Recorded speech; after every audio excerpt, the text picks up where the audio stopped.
có nhiều nền văn minh lớn, nổi bật trên thế giới. Mỗi nền văn minh đều có những đặc điểm riêng và ảnh hưởng đến lịch sử và văn hóa của thế giới. Dưới đây là một số nền văn minh lớn, nổi bật trên thế giới. 1. Nền văn minh Hy Lạp cổ đại. Nền văn minh Hy Lạp cổ đại từ năm 800 đến 323 trước công nguyên là một trong những nền văn minh lớn, nổi tiếng nhất trong lịch sử thế giới. Nền văn minh này đã ảnh hưởng mạnh mẽ đến nhiều lĩnh vực của con người, từ văn hóa, nghệ thuật, triết học, khoa học đến chính trị và pháp luật. Trong lĩnh vực văn hóa và nghệ thuật, nền văn minh Hy Lạp cổ đại đã để lại những tác phẩm nghệ thuật vĩ đại, những tác phẩm nổi tiếng như bức tượng Venus của Milo, bức tượng Athena Parthenos hay những công trình kiến trúc như Parthenon, Temple of Apollo tại Delphi hay Amphitheater tại Athens.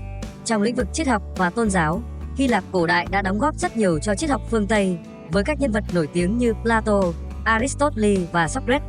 Ngoài ra, Hy Lạp cổ đại còn là một trong những nền văn minh đầu tiên phát triển chế độ chính trị dân chủ với việc thành lập Athens vào thế kỷ thứ 5 trước công nguyên. 2. Nền văn minh La Mã cổ đại. Nền văn minh La Mã cổ đại là một trong những nền văn minh tiên tiến và ảnh hưởng lớn nhất trong lịch sử nhân loại.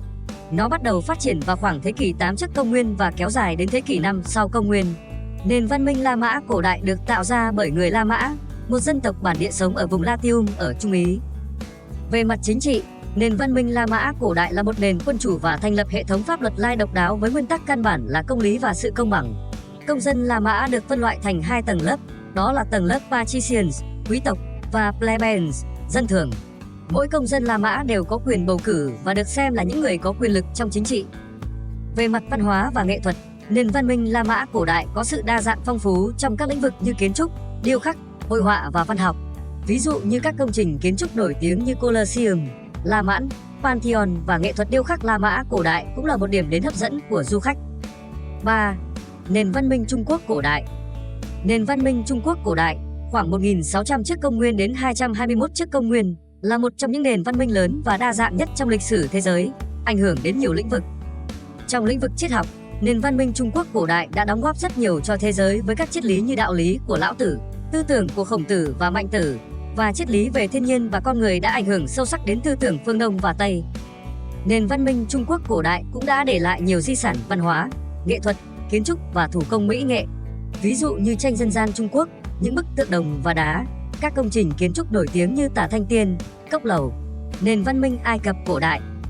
Nền văn minh Ai Cập cổ đại là một trong những nền văn minh cổ đại phát triển lâu đời nhất trong lịch sử nhân loại, kéo dài từ khoảng thế kỷ 4000 trước công nguyên đến thế kỷ 4 sau công nguyên.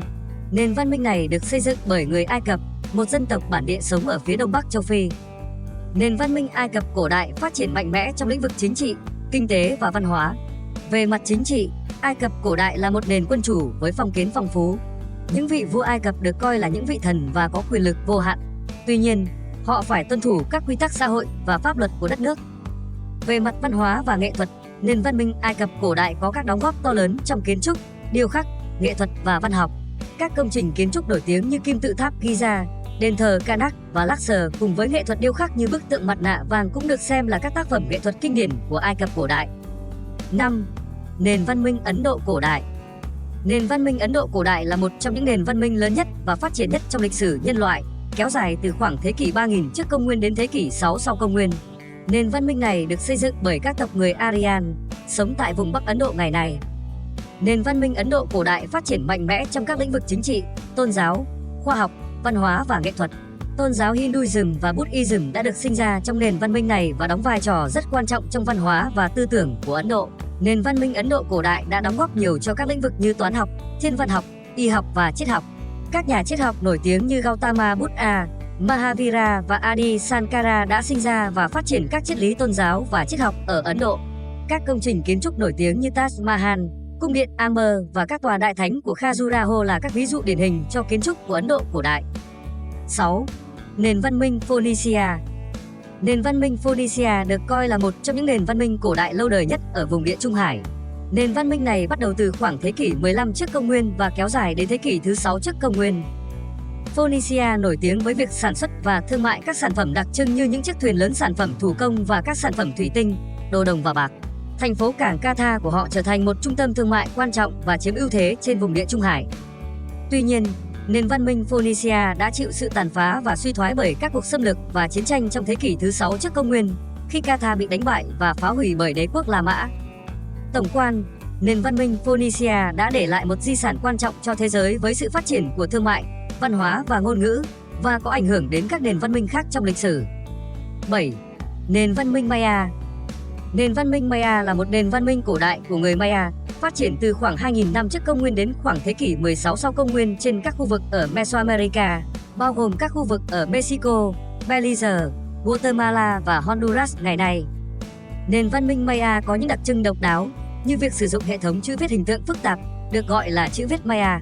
Họ cũng đã phát triển một hệ thống thời gian chính xác, dựa trên quan sát thiên văn, và sử dụng nó để tổ chức cuộc sống của họ, từ sản xuất nông nghiệp đến các sự kiện văn hóa và tôn giáo. Tuy nhiên, nền văn minh Maya cũng có những khía cạnh tiêu cực, bao gồm sự phân lớp và đô hộ trong xã hội, và các cuộc chiến tranh giành lãnh thổ và tài nguyên. Nền văn minh Maya đã rơi vào suy thoái vào khoảng thế kỷ 9 sau công nguyên, và nhiều nguyên nhân khác nhau được cho là gây ra sự suy thoái này, bao gồm các vấn đề môi trường, đói kém và chiến tranh nội bộ. 8. Nền văn minh Lưỡng Hà. Có nghĩa là giữa hai con sông trong tiếng Hy Lạp, Lưỡng Hà, nằm ở Iraq, Kuwait và Syria ngày nay, được coi là nơi khai sinh ra nền văn minh từ năm 4000 đến 3500 trước công nguyên. Nền văn hóa lớn lên giữa hai con sông Tigris và Euphrates được ghi nhận vì những tiến bộ quan trọng trong việc đọc viết, thiên văn học, nông nghiệp, luật pháp, thiên văn học, toán học, kiến trúc và hơn thế nữa. Mặc dù chiến tranh gần như liên miên, Lưỡng Hà cũng là nơi có các thành phố đô thị đầu tiên trên thế giới, bao gồm Babylon, Asu và Akkad. Lưỡng Hà là nền văn minh thành thị sớm nhất trên thế giới, và người Sumer, những người đã thành lập nền văn minh, đã thiết lập các quy tắc cơ bản. Họ cũng tạo ra hệ thống số 60 cơ bản, dẫn đến vòng 60 giây, giờ 60 phút và vòng tròn 360 độ. Và chính thiên văn học Babylon lần đầu tiên chia năm thành 12 thời kỳ được đặt tên theo các chòm sao, những gì người Hy Lạp sau này phát triển thành cung hoàng đạo. 9. Nền văn minh Peru. Peru từng là cái nôi của nền văn minh cho một số nền văn hóa từ năm 1200 trước công nguyên bao gồm Chavin, Paracas, Nazca, Huri, Moch và Inca. Các nhà khảo cổ đã khai quật được bằng chứng về luyện kim, gốm sứ và các hoạt động y tế và nông nghiệp tiên tiến. Nền văn minh đạt đến đỉnh cao với đế chế Inca vĩ đại, trải dài từ Colombia ngày nay đến Chile và được chú ý với thành phố Andean Machu Picchu, với mạng lưới đô thị phức tạp. Người Inca không phát triển hệ thống chữ viết, thay vào đó họ sử dụng hình ảnh và biểu tượng. Nhưng họ đã sử dụng một hệ thống tính toán dựa trên nút thắt, xây dựng những con đường trải nhựa trên địa hình hiểm trở nối các thị trấn và khu định cư và tạo ra những đổi mới kiến trúc và nông nghiệp phức tạp. 10. Nền văn minh Mesoamerica. Các khu vực của Mexico và Trung Mỹ ngày nay đã từng là nơi cư trú của một số nền văn hóa bản địa, bắt đầu với người Olmec vào khoảng năm 1200 trước công nguyên, sau đó là người Zapotec, Maya, Toltec và cuối cùng là người Aztec. Những ngôi đền kiểu kim tự tháp, đồ gốm tinh xảo, tượng đài bằng đá, đồ trang sức bằng ngọc lam và các đồ mỹ nghệ khác đã được phát hiện. Các học giả tin rằng Zapotec đã phát triển hệ thống lịch và chữ viết đầu tiên của Mesoamerica, trong khi người Maya được ghi nhận vì những tiến bộ của họ trong toán học, chữ tượng hình, kiến trúc và thiên văn học. Người Aztec sử dụng lịch 365 ngày cùng với lịch nghi lễ 260 ngày, sử dụng hình thức viết ảnh và tạo ra các tác phẩm nghệ thuật bằng đất nung, lông vũ, tranh khảm và đá.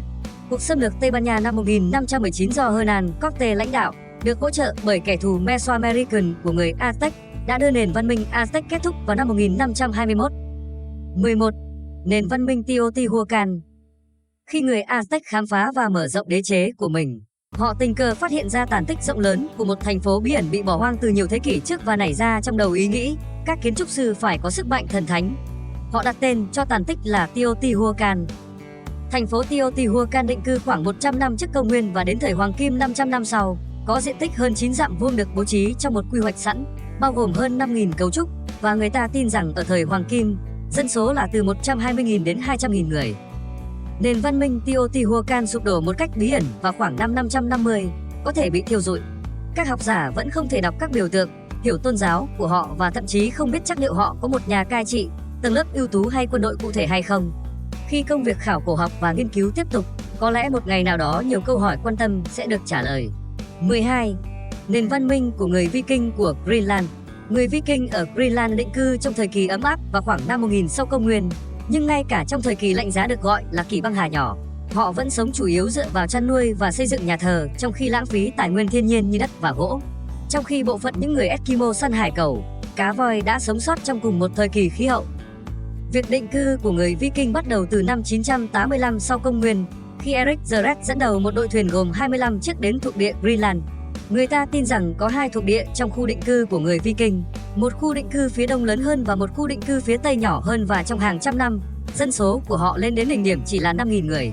Mặc dù sự biến mất của người Viking ở Greenland vẫn còn là một bí ẩn, nhưng một số người tin tưởng rằng hoặc kỳ băng hà nhỏ đã làm họ phải rời đi nơi khác, hoặc họ đã chết đói và rét.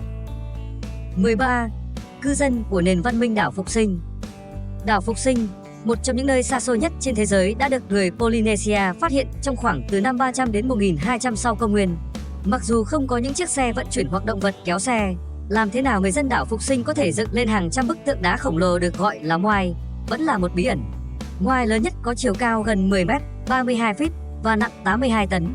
Nhưng đến những năm 1800, nhiều bức tượng đã bị lật đổ và bằng cách nào đó, dân số bị giảm sút. Mặc dù làm thế nào người dân trên đảo Phục Sinh biến mất hoàn toàn có thể được biết đến, nhưng làm thế nào họ sống sót cho đến nay cùng với việc đúc nên những bức tượng đá bí ẩn ở một khu vực xa xôi như vậy vẫn là một bí ẩn. 14. Ngôi đền Göbekli Tepe và nền văn minh bí ẩn. Một ngôi đền được tìm thấy ở Thổ Nhĩ Kỳ ngày nay, có niên đại từ 13.000 đến 12.000 năm, nhưng chứa đựng những kỹ thuật kiến trúc dường như không thể có được vào thời kỳ đó và sẽ không xuất hiện lại trong nhiều thiên niên kỷ. Địa điểm này hiện đang được các nhà khảo cổ học Đức và Thổ Nhĩ Kỳ khai quật và được cho là đã được dựng lên vào 9.000 năm trước công nguyên, khoảng 11.000 năm trước, nhưng không một công cụ nào được tìm thấy, vì thế nguồn gốc của nó vẫn chưa được biết. Hơn 200 cột trụ trong khoảng 20 vòng tròn hiện đang được biết đến thông qua các cuộc khảo sát địa vật lý. Mỗi cây cột có chiều cao lên tới 6 mét và nặng tới 10 tấn. Chúng được cắm trực tiếp vào các móng kết tinh. Các chi tiết về chức năng của cấu trúc vẫn còn là một bí ẩn.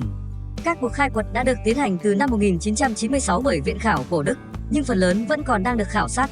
Năm 2018, địa điểm này đã được UNESCO công nhận là di sản thế giới. Trên đây là những nền văn minh cổ đại của thế giới. Chúng vẫn còn ẩn chứa rất nhiều bí ẩn mà nhân loại vẫn chưa giải đáp được. Hy vọng sẽ giúp các bạn hiểu rõ hơn về chúng. Xin chào, hẹn gặp lại các bạn kỳ sau.